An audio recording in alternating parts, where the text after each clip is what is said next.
안녕하세요, 콩티입니다. 오늘은 인출 추천 방법을 다뤄보겠습니다. 지난번에 2편에 걸쳐서 교육학 6개월 공부법 영상을 업로드했었는데요. 원래 그 영상에 포함될 것이었으나 불량 문제로 제외됐었죠. 예정보다 오래 기다리시게 해서 정말 죄송합니다. 목차는 인출 개요, 인출 방법 추천 순서로 진행하겠습니다. 먼저 본격적으로 시작하기 전에 도대체 인출이 무엇인가, 왜 중요한가에 대해서 이야기해 볼게요. 제가 임용 공부를 처음 시작하고 아무것도 모를 때 여러 합격하신 분들의 수기를 읽어봤어요. 많은 분들이 빠짐없이 인출을 강조하시던데 그 인출이 도대체 뭘 얘기하는 걸까 감이 잘 안 오더라고요. 저 같은 분들도 계실 것 같아서 그래서 좀 짧게 알려드리고자 합니다. 인출은 말 그대로 내 머릿속에서 밖으로 꺼내는 걸 말해요. 그냥 우리가 암기하는 것, 암기했는지 안 했는지 체크하는 것, 이게 인출이에요. 인풋을 아웃풋화 하는 것, 머릿속에 외운 것을 답안지에 써낼 수 있는 정도로 외우는 것, 또한 그러기 위해서 꺼내는 연습을 하는 것, 이 모든 것들이 다 인출이라고 할 수 있겠습니다. 그렇다면 인출이 왜 중요할까요? 제가 개인적으로 인출이 중요한 이유를 3가지 정도 생각해봤어요. 첫째, 임용시험이 주관식, 서술식이기 때문에 개인적으로 제가 간호학과 특성상 주관식보다는 객관식 문제를 많이 접했었는데요. 그때는 제가 시험 범위 내용을 100% 외우지 않더라도 객관식 문항이나 선지를 읽으면 저절로 그 내용이 생각이 나고 문제에서 힌트를 얻는 게 가능했어요. 그치만 주관식이나 서술식 문제는 그렇게 하기가 조금 어렵답니다. 내가 머릿속에서 알고 있더라도 명확하게 설명을 하려면 인출하는 것이 연습되어 있어야 해요. 계속 공부하고 개념을 외우고 하더라도 새로운 문장으로 적어내야 하기 때문에 결국 인출을 꾸준히 하면서 답안을 쓰도록 연습해야 하는 거예요. 둘째, 임용시험에서는 키워드가 중요하기 때문에 임용 문제에 답을 작성할 때는 핵심 키워드를 넣어서 명확하고 간결하게 답변하는 것이 중요해요. 주관식이라고 해서 학부 때 종종 교수님께 편지 쓰듯이 줄줄줄 답변하는 것이 아니랍니다. 따라서 여러 번의 인출을 통해서 핵심 키워드가 빠짐없이 답안에 포함되었는지 꼼꼼하게 체크해야 하기 때문에 인출을 연습하는 것이 필요해요. 셋째, 아는 것과 답안으로 작성하는 것은 다르기 때문에 교육학 공부법 영상에서도 말씀드렸던 적 있지만 아는 것과 답으로 작성할 줄 아는 것은 정말 달라요. 제가 처음 모의고사를 치러 간 날 얼마나 열심히 예습하고 쳤겠어요.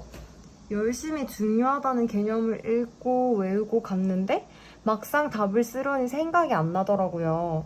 우리가 공부해야 하는 분량이 너무 많고 기억할 수 있는 양에는 한계가 있기 때문에 내가 아무리 열심히 읽고 외웠다고 해도 답으로 쓸 수 있는 건 아니라는 걸 깨달았어요. 따라서 알기만 하는 게 아니라 아는 것에서 그치지 않고 답으로 작성할 수 있는 수준까지 되려면 인출을 반복하는 것이 중요하다는 거예요. 인출이 무엇이고 또 왜 중요한지 알았으니 그럼 이제 어떤 방법이 있는지 한번 알아볼까요? 매일 아침 전날에 공부한 것을 인출하는 것으로 시작하고 매일 저녁 그날에 공부했던 것을 인출하는 것으로 끝내는 방법이에요. 매일 공부하는 분량이 상당히 많을 것이기 때문에 한번 되돌아보면서 중요한 것을 한 번 더 기억하고 입으로 내뱉어 보려고 하는 것이 필요하고 또 중요하답니다. 저는 개인적으로 인출 타임은 아침, 저녁 각각 1시간 정도로 제한하는 것을 추천합니다. 그 전날, 그리고 그날 공부했던 모든 내용을 인출 타임에서 확인하려고 하는 것은 상당히 비효율적이에요. 공부한 내용 중에서도 특히 중요한 개념을 선별해서 되짚어보고 외워보려고 시도하는 거기 때문에 이 시간을 1시간 정도로 제한해서 그 개념들만 인출하려고 하는 것이 필요하겠습니다. 중요한 개념이라고 하면 기출 개념, 뭐 내가 잘 안 외워지는 개념, 법령, 또는 최근에 학계 출제 경향성이 있는 개념, 이 정도가 될 것 같아요. 암기 카드는 학창 시절부터 많이 사용해 보셨을 텐데요. 암기 카드 앞면에 내가 인출하고자 하는 개념을 쓰고 직접 말해보고 뒷면에 적힌 정확한 개념을 확인하는 방식으로 하는 것이기 때문에 인출하기가 정말 쉽고 도움이 됩니다. 특히 앞서 설명해드렸던 것처럼 공부의 시작과 끝에 각 잡고 인출 타임을 갖는 것도 필요하지만 자투리 시간을 활용해서 틈틈이 인출하기에 이 암기 카드가 굉장히 좋아요. 임용생활에 몰입하다가 보면 뜬금없는 상황에서 이 개념 뭐였더라? 이거 정의 뭐였더라? 생각나실 때가 있을 텐데 이때 나중에 집 가서 확인해봐야지가 아니라 바로 확인해보고 바로 다시 눈으로 머리로 각인시키는 것이 훨씬 더 암기에 도움이 되겠죠? 그런데 저의 경우에는 인출을 9월 정도 굉장히 늦게 시작했기 때문에 암기 카드를 적는 시간이 너무 아까웠어요. 또 암기 카드 크기가 획일화되어 있는 것도 넘기다가 너덜거리는 것도 몇 번 반복하다 보면 순서를 외워서 답을 맞추는 그런 여러 가지가 성가시기도 했고요. 그래서 저는 암기 카드를 종이로 된 걸 쓰는 게 아니라 어플리케이션을 이용했는데 이거 정말 추천드립니다. 타자로 내용을 입력하니까 손으로 쓰는 것보다 속도도 빠르고 입력하는 그 시간에도 외우는 효과가 있었어요.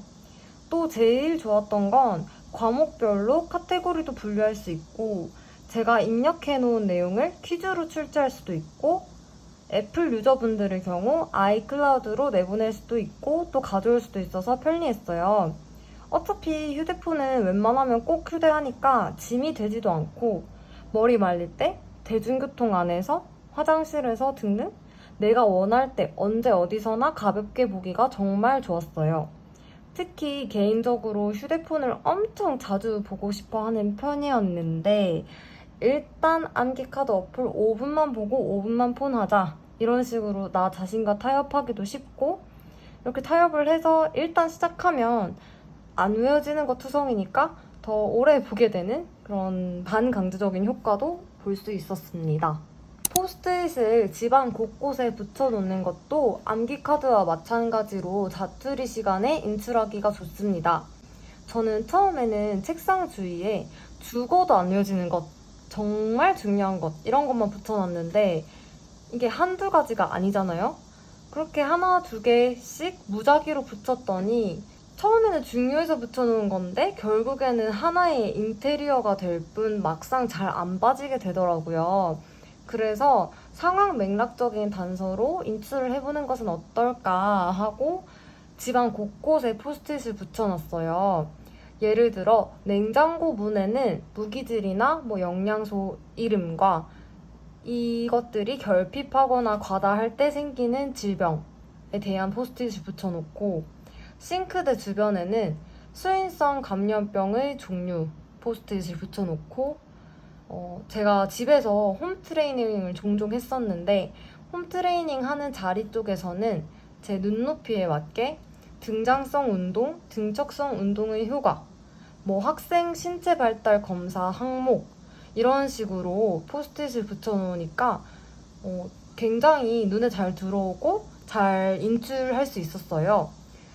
특히 이 인출을 여러 번 반복하고 조금 외웠다 싶으면 또 새로운 포스트잇으로 교체해주고 이런 것들을 반복하면서 틈틈이 인출을 일상화하려고 노력했답니다.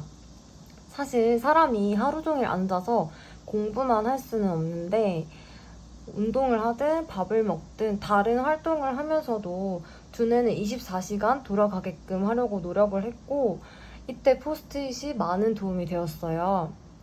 그런데 개인적으로 저는 화장실에 붙인 포스트잇은 그다지 효과를 못 봤어요. 처음에는 샤워하면서 보려고 거울에 코팅해서 붙여두고 볼일 보면서 보려고 앉은 자리에 맞게 붙여뒀는데 샤워도 볼일도 길어지는 사이드 이펙트가 있고 화장실에서까지 봐야 하나? 내 인생 이런 생각이 들더라고요. 그래서 나중엔 그냥 떼버렸어요. 끝으로 특히 암기 카드와 포스트잇을 활용하실 때는 너무 많은 내용을 적으면 안 돼요. 그러면 정말 보기도 싫어지고 인출을 하려고 만든 건데 인출은 그다지 안 되고 또 새로 다시 눈으로 읽게 되는 것 같은 느낌이 아마 드실 거예요. 자투리 시간을 틈틈이 활용하기 위해서 암기카드와 포스트잇을 사용하는 것이니만큼 인출하고자 하시는 그 내용을 구체화시켜서 적어두는 게 좋아요. 예를 들어서 아프가 스코어란 무엇인가 이런 식으로 포괄적으로 적어두면 정의, 검사 항목, 점수 판단 기준, 검사 결과에 따른 조치 뭐 이렇게 너무 인출할 게 많잖아요. 근데 사실 우리가 그 아프가 스코어를 통째로 모르는 것도 아니고 또 유난히 안 외워지는 하위 분류만 인출하려고 이런 방법들을 쓰는 거잖아요. 그래서 포괄적으로 쓰시는 대신에 예를 들면 아프가 스코어의 점수 판단 기준은 무엇인가? 아프가 스코어를 사용할 때 P2점, G1점의 기준은 무엇인가?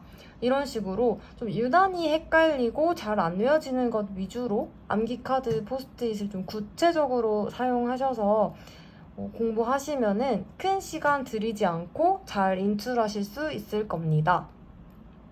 오늘은 인출이 무엇이고 왜 중요한가, 그리고 인출 방법 추천 3가지에 대한 영상이었습니다.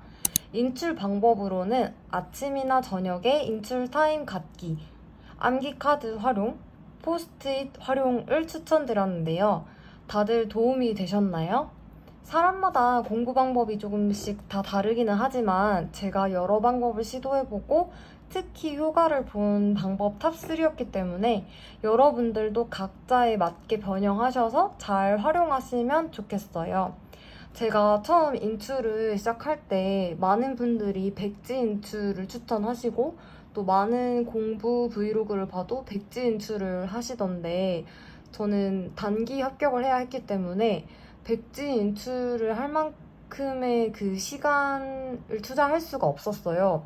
막상 해보니까 그다지 인출이 되는 것 같지도 않고 손이 아프고 시간도 너무 오래 걸리고 그래서 틈틈이 시간을 쪼개서 내 머리가 24시간 돌아가게끔 인출을 하는 걸 목표로 이런 방법들을 사용했었거든요.